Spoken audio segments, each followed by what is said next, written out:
The crystalline spires of New Meridian stretched toward the purple sky, their surfaces reflecting the light of 3 setting suns. Lyra stood at the edge of the observation deck, her silver-tinted skin shimmering as she gazed down at the sprawling city below. The wind whipped her iridescent hair around her face, but she barely noticed. After everything that had happened, physical discomfort seemed trivial. Nathan Drake had seen that look before. In his 15 years as a diplomatic security officer, he'd learned to recognize the signs of someone who had given up. The slight forward lean, the empty eyes, the way her fingers gripped the railing just a little too tightly. His enhanced ocular implants zoomed in on her face, confirming his suspicions. She'd been crying. "The view's better from back here," he called out, keeping his voice casual. "Less wind, same spectacular sunset." Lyra stiffened but didn't turn around. "This area is restricted after hours," she said, her melodic voice carrying a slight tremor. "So is standing that close to the edge," Nathan replied, taking a careful step forward. "But I won't tell if you won't." A bitter laugh escaped her lips. "Are all humans this irritating when someone wants to be alone?" "Only the ones who care." Another step. "I read your paper, by the way. The one about cross-species neural compatibility. Brilliant work." That got her attention. She turned slightly, revealing delicate features marked by bioluminescent patterns that pulsed with her emotions. Right now, they were a deep blue of despair. "My discredited paper, you mean?" Her voice cracked. "The one they're calling a fraud? A dangerous delusion?" "The one that could revolutionize how our species communicate," Nathan corrected. "If given a fair chance." Lyra fully turned now, her silver eyes narrowing. "You don't know what you're talking about. You're just a simple security officer." He smiled. "With level 8 neural augments and a doctorate in xenopsychology. We all have our secrets, Dr. Lyra." She studied him more carefully now, taking in his casual stance, the subtle gleam of subdermal armor beneath his uniform, the intelligence behind his warm brown eyes. "Why are you here?" she asked finally. "Because someone who dedicated their life to helping different species understand each other deserves better than ending it all on a cold observation deck." He held out his hand. "And because I think you know who really sabotaged your research." Lyra's bioluminescent patterns flickered with surprise. "How did you dash?" "Like I said, we all have secrets. The question is, are you ready to fight for the truth, or would you rather let them win?" The wind continued to howl around them as Lyra stood frozen between the abyss and this strange human who seemed to see right through her. Her research had been her life's work, proving that humans and her people could share thoughts, emotions, even memories through direct neural links. She'd been so close to a breakthrough when everything fell apart. "They'll never believe us," she whispered. "The council has already made their decision." Nathan's smile turned dangerous. "The council hasn't met me yet." He took another step closer, hands still extended. "What do you say, Doctor? Ready to show them what happens when human determination meets meridian brilliance?" Lyra looked down at the city below, then back at Nathan's offered hand. The patterns on her skin shifted, a faint silver beginning to mix with the blue. "You really think we can prove the truth?" "I think," Nathan said softly, "that anyone willing to destroy your work is terrified of what it could accomplish. And I think you're too brilliant to let them get away with it." Slowly, as if fighting against a great weight, Lyra stepped back from the edge. Her cool fingers slipped into Nathan's warm hand, and for a moment, both of them felt a spark of something that went beyond mere physical contact. "I must be insane," she murmured. "Probably," Nathan agreed cheerfully. "But the best kinds of revolution usually start with a touch of insanity." His expression softened. "And you're not alone anymore." As they walked away from the edge together, neither noticed how their hands remained linked, or how Lyra's bioluminescent patterns had begun to pulse with a new color, the warm gold of hope. The basement laboratory hummed with forgotten equipment, layers of dust covering what had once been cutting-edge neural interface technology. Lyra's fingers traced the edge of her old workstation, leaving trails in the dust as her bioluminescent patterns cast shifting shadows in the dim light. They didn't even bother dismantling it, she whispered, hurt and anger mixing in her voice. Just locked it away and left it to rot, like everything I worked for meant nothing. Nathan moved through the space with practiced ease, his neural augments scanning for active security measures. Their mistake, he said, connecting a bypass module to the main terminal.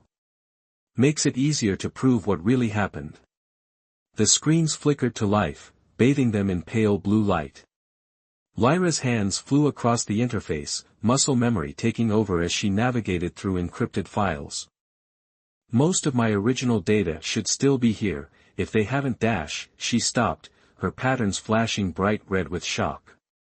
Nathan was at her side instantly. What is it? These access logs, her voice trembled. Someone's been using my research. Not just studying it, actively developing it. But they've removed all the safety protocols, all the ethical constraints I built into the system. Nathan leaned closer, his presence steady and warm beside her. Can you trace who accessed it? The credentials belong to Director Velan, but... She frowned, patterns swirling with concentration. The neural signature is wrong. It's too aggressive. Velan was always cautious, methodical. Could someone have compromised his credentials? Before Lyra could answer, a new window popped up on the screen, a live feed from one of the upper research levels. Her patterns went pure white with horror. That's impossible, she breathed. Those are military-grade neural interfaces. They're connecting multiple subjects simultaneously, without any of the stabilization protocols I developed. The neural feedback alone could dash. An alarm suddenly blared through the complex. Nathan's hand went to his concealed weapon as security shutters began closing over the exits. Time to go, he said, quickly disconnecting his bypass module. We've got what we need. Wait. Lyra downloaded one last file cluster. The test subject data, these aren't volunteers. They're prisoners. Political dissidents from both our species. Her silver eyes met Nathan's. They're using my research to break minds, not connect them. Heavy footsteps echoed from the corridor. Nathan grabbed Lyra's hand, pulling her toward a maintenance shaft he'd spotted earlier. Then we make them pay for it. But first, we need to survive. They squeezed into the narrow shaft just as armed guards burst into the lab. Lyra pressed against Nathan in the darkness, her patterns dimmed to near invisibility. She could feel his heartbeat, steady despite the danger. Trust me, he whispered, his breath warm against her ear. Yes, she replied without hesitation, surprising herself with how true it was. Nathan's augments mapped their escape route through the maintenance system. As they climbed and crawled through the bowels of the facility, Lyra's mind raced. It doesn't make sense, she whispered. Why would they discredit my research publicly while developing it in secret? Because your version would bring people together, Nathan replied, helping her over a particularly tight squeeze. Their version lets them control people. Break them. Imagine, technology that could rewrite how different species think, feel, connect. We have to stop them. We will. They reached a maintenance exit, and Nathan carefully checked for guards. But we need help. I have contacts in the Human Diplomatic Corps, people who've suspected something was wrong here for months. And you? Lyra's patterns swirled with determination. Professor Caru's in the Neural Ethics Department. He never believed the accusations against me. And he has direct access to the Science Council. They emerged into a deserted service corridor.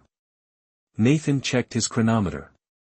We have maybe 12 hours before they realize exactly what data we accessed. Can you trust your professor to move fast? He's Meridian, Lyra said with the ghost of a smile. We're always fast. Her expression sobered. But Nathan, helping me is one thing. If you expose this, you'll be going against your own government's black operations. The human military must be involved for them to have access to those neural interfaces. Nathan's jaw tightened. Then it's about time someone reminded them what humanity is supposed to stand for. He touched her cheek gently, making her patterns flicker with surprise. Your research was meant to bring people together, to help them understand each other. I won't let them turn it into a weapon. The intensity in his eyes made Lyra's breath catch. For a moment, she wished they had a working neural interface, so he could feel the complexity of emotions swirling through her. We should split up, she said reluctantly. I can reach Karuz faster alone, and you'll draw less attention without an obvious meridian with you. Meet at the Starbridge in 4 hours. At her nod, Nathan squeezed her hand. Be careful. If they realize you've survived. You too. She hesitated, then quickly pressed her forehead to his, a traditional meridian gesture of trust and connection. Her patterns briefly synchronized with his body heat, creating a shimmer of gold and silver. As they parted ways, both felt the weight of what they'd discovered. But they also felt something else, a growing connection that transcended their species' differences, born of shared purpose and dawning trust. Neither knew that their next meeting would test that connection in ways they couldn't imagine. The Starbridge loomed above New Meridian like a silver thread connecting earth and sky, but Lyra never made it to the meeting point. Nathan paced the observation platform, his augments scanning every face in the crowd, but there was no sign of her luminescent patterns among the evening commuters. His secure comm chirped with an encrypted message, they have her. Lab 7. Hurry. K. Professor Karuz had come through, but not fast enough. Nathan's jaw clenched as he checked his weapons. He'd known this might happen, had planned for it, but the cold dread in his stomach surprised him with its intensity. The research complex's Lab 7 was officially decommissioned, another dusty relic like Lyra's old workspace. But Nathan's scanners picked up heavy power usage and multiple life signs as he approached through the maintenance tunnels. His neural augments filtered through layers of security, painting tactical overlays on his vision. 12 guards, a familiar voice whispered from the shadows. And some sort of experimental shielding around the main chamber. Nathan spun, weapon raised, then immediately lowered it. Professor Karuz emerged from an alcove, his aged meridian features set in grim lines. They're going to use her as the first test subject. Poetic justice, they called it. Where? Nathan's voice was deadly quiet. Central chamber. They have her connected to their modified interface. They're going to upload multiple prisoner consciousnesses into her neural network, try to force them to merge. The professor's patterns flickered with distress. It will destroy everything that makes her who she is. Not going to happen. Nathan checked his gear one final time. Can you get me inside? Better. Karuz handed him a data crystal. I can get you into the system. This contains Lyra's original safety protocols, the ones they stripped out. If you can upload it while she's connected, it will give her a fighting chance. Nathan tucked the crystal away. Why are you helping us? Because I taught Lyra everything she knows about neural science. Because her research could have brought genuine understanding between our species. The old Meridian's patterns pulsed with anger. And because I won't let them twist it into a weapon of control. Nathan nodded. Get to the Science Council. Have them ready to move the moment I give the signal. And what exactly is your plan? A dangerous smile crossed Nathan's face. Something incredibly human and stupid. Inside Lab 7's central chamber, Lyra fought against the neural restraints holding her consciousness in place. Director Velan stood over her, but his familiar features were twisted with an unfamiliar cruelty. Your research was brilliant, he said, adjusting controls on the modified interface. But too limited. You wanted to connect minds. He smiled coldly. We're going to reshape them. You're insane, Lyra gasped. The human military will never dash. The military? Velan laughed. My dear, they're our best customers. Imagine, technology that can rewrite enemy commanders, turn populations docile, create perfect spies by overriding original personalities. His fingers danced across the console. And you're going to help us prove it works. Lyra's patterns flared with defiance. I'll fight you. You won't even remember how. He reached for the final activation sequence.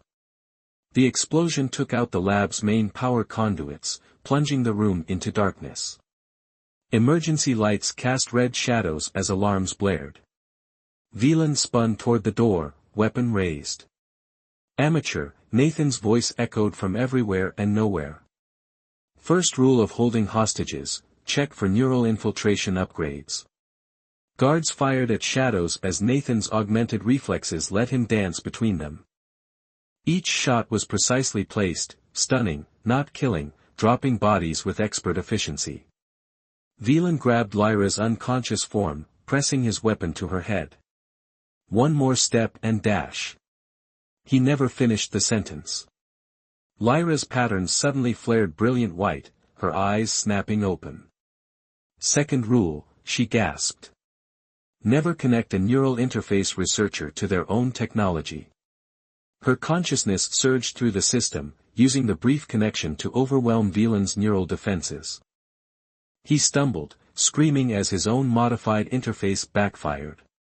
Nathan caught Lyra as she collapsed, quickly disconnecting her from the machinery.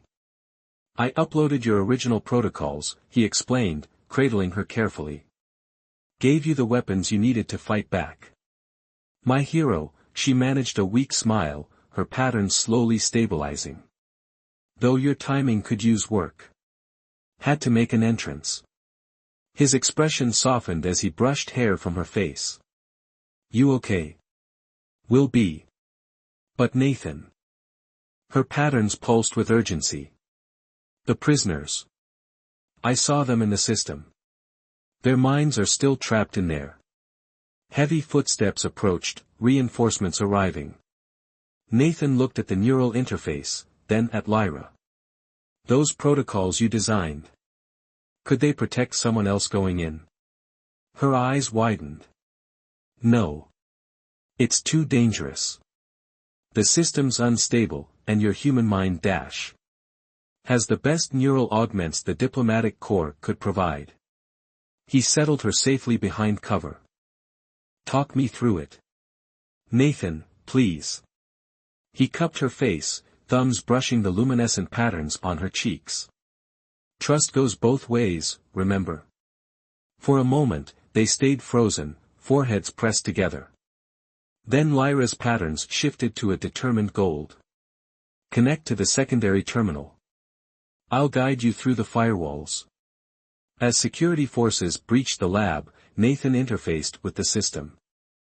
Lyra's voice anchored him as he dove into the digital abyss, fighting to free minds that never should have been imprisoned.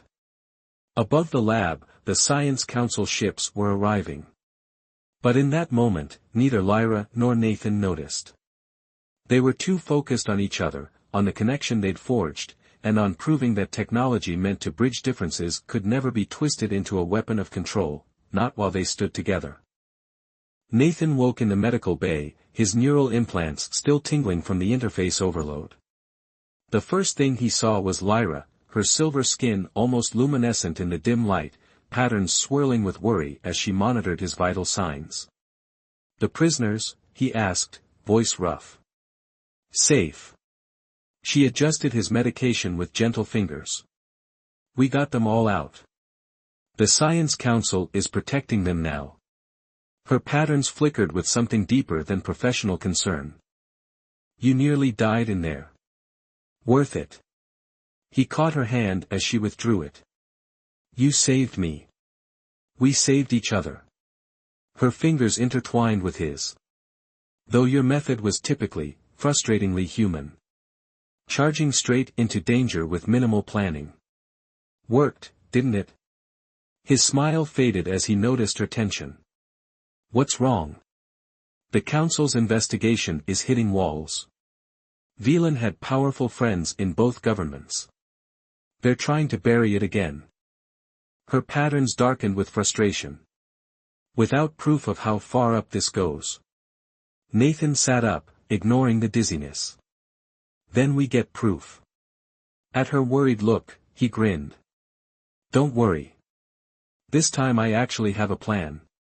Professor Caruza's private office at the university became their base of operations. The old Meridian provided cover while they dug deeper into the conspiracy, his academic credentials giving them access to restricted records. Look at this, Lyra called one evening, her patterns pulsing with excitement. She projected a holographic web of connections. Financial transfers, classified research grants, all flowing through shell companies connected to both human military Black Ops and the Meridian High Council. Nathan studied the data through his augments. They were never going to let your research succeed legitimately. Too many powerful people invested in keeping our species divided. Afraid of what real understanding might reveal about their own activities. Lyra's hand found his as they worked, a habit that had developed naturally over the past weeks. But why target my project specifically? Because you were close to a breakthrough. Professor Caruz entered, carrying fresh data crystals. Your empathy-based interface design wasn't just about communication. It would have created genuine emotional connections, true understanding between species.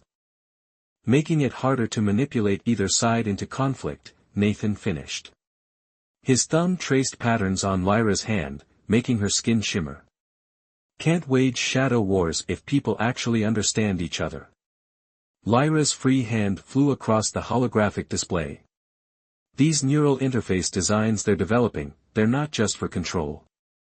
They're working on forced emotional manipulation. Making populations more aggressive or fearful. Perfect for engineering conflict between species. Nathan's jaw tightened. We need to get this to the right people. Already done. Caruz smiled. I have friends on the Joint Species Ethics Committee. They're calling an emergency session. But. He hesitated. They'll need testimony. From both of you. Lyra's patterns swirled with determination. They'll have it. Later that night, they stood on the university's rooftop garden, watching the three moons rise. Nathan's neural implants were finally settling, the lingering effects of the interface trauma fading.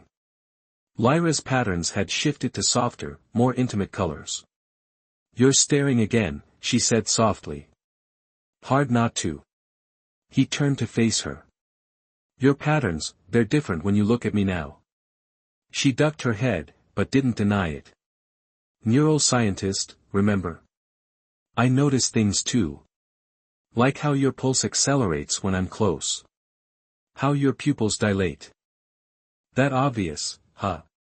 To someone who knows what to look for. She stepped closer, her patterns synchronizing with his body heat. Someone who's been studying every detail of you. Nathan's hand cupped her cheek, thumb tracing the luminescent swirls. Conducting research, Doctor. Extensive studies. Her voice trembled slightly. The connection between us. It's not just professional anymore, is it? Instead of answering, Nathan leaned down and pressed his forehead to hers, the meridian gesture of trust she'd taught him. But then he added something human, tilting his head to brush his lips against hers. The kiss was gentle, explorative, two different species learning each other's ways. Lyra's patterns exploded in brilliant colors, her cool skin warming wherever they touched. When they finally parted, both were breathing harder. That's not a traditional meridian greeting, she managed. No. His smile was tender. That was something uniquely ours. They stayed on the rooftop for hours, talking about everything and nothing. About the testimony they would give, about the future they hoped to build. About the barriers they'd break and the understanding they'd foster. But mostly they talked about themselves, about the unlikely connection that had grown between a brilliant Meridian scientist and a determined human security officer. About how fighting for truth had led them to find something neither expected, a love that transcended species. As the moon set and dawn approached, they knew the next day would bring challenges. The emergency committee session would face opposition from powerful forces who wanted to keep their species divided. But neither Lyra nor Nathan feared it anymore. They had proven that true connection was possible, that understanding could bridge any difference. Their love was living proof of everything Lyra's research had sought to demonstrate, that hearts and minds could meet across any boundary, if only given the chance. The Joint Species Ethics Committee chamber hummed with tension. Representatives from both human and Meridian governments filled the tiered seats, their attention fixed on Lyra as she presented the evidence. Her patterns glowed with quiet confidence as she walked them through the conspiracy. Nathan watched from his position near the door, scanning for threats. His neural augments detected multiple armed individuals in the chamber, not unusual for a high-level meeting, but he remained alert. Veland's allies wouldn't go down without a fight. The modified neural interfaces weren't just weapons, Lyra explained, projecting recordings from their raid. They were tools of division, designed to prevent genuine understanding between our species. But in trying to suppress my research, they proved its most important finding.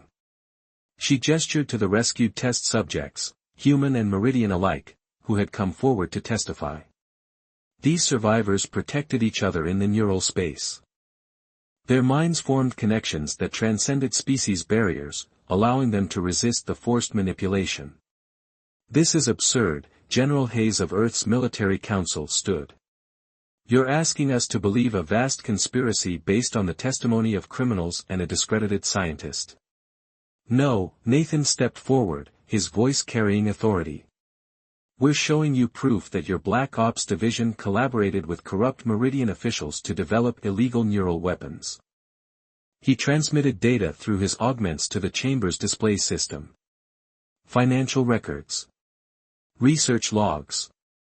Direct orders. A murmur ran through the assembly as the evidence appeared.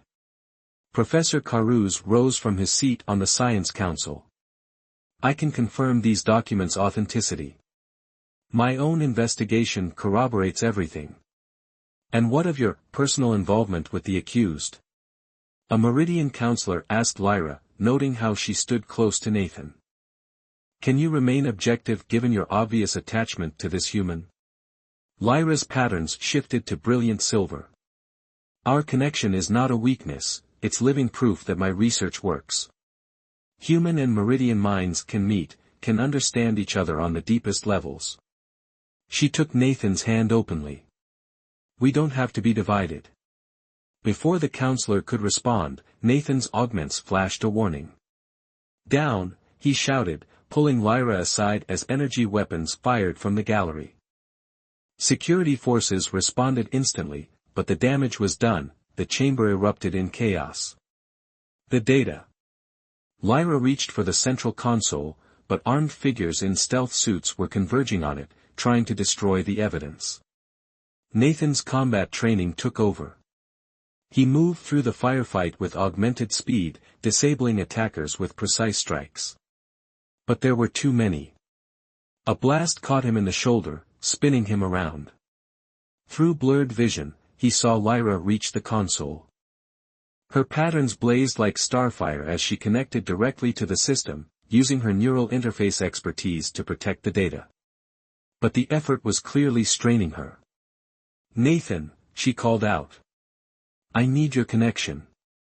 He understood instantly. Fighting through the pain, he made it to her side. Their foreheads touched as he activated his neural link, joining his augmented abilities with her natural talent. Together, they created something unprecedented, a human Meridian neural merge. Their minds synchronized, sharing strength, skill, and determination. Through their combined consciousness, they secured the data while security forces contained the attackers. When it was over, the evidence was safe, transmitted to every major news network in both societies. The conspirators were exposed. And Lyra and Nathan had demonstrated, beyond any doubt, that their species could achieve miraculous things together. Hours later, they stood on their rooftop garden, watching the sunrise. Lyra's patterns played across Nathan's skin where they touched, creating beautiful interactions of light and shadow. The ethics committee is fast-tracking approval of your original research, Nathan said softly. With new funding and complete autonomy. Our research, she corrected, touching the healing wound on his shoulder. I want you as my partner in this. Your augments, your experiences, they add a whole new dimension to understanding human meridian neural connections. Just the neural connections? His smile was teasing. Lyra kissed him in response, a gesture she'd grown to love. When they parted, her patterns were radiating joy. I think we have quite a bit of practical research to do in all areas of human meridian relations. Sounds like a lifetime project. Good thing we have a lifetime to work on it. Together they watched the new day dawn over New Meridian. Below them, humans and Meridians moved through the city streets, no longer separated by fear and misunderstanding. Their love had helped bridge that divide, proving that hearts could connect across any boundary. You know, Nathan mused, holding her close, when I found you on that observation deck, I never imagined we'd end up here. I was ready to fall, Lyra remembered, her patterns soft with emotion. But you gave me something better to believe in. We gave it to each other. As the three suns rose fully into the purple sky, their light caught the silver threads of the star bridge, no longer a dividing line between worlds, but a connection, a promise of everything their future could hold. Together, they had proven that understanding was possible, that love could transcend species, and that sometimes the greatest discoveries came not from falling, but from rising together into something new and beautiful.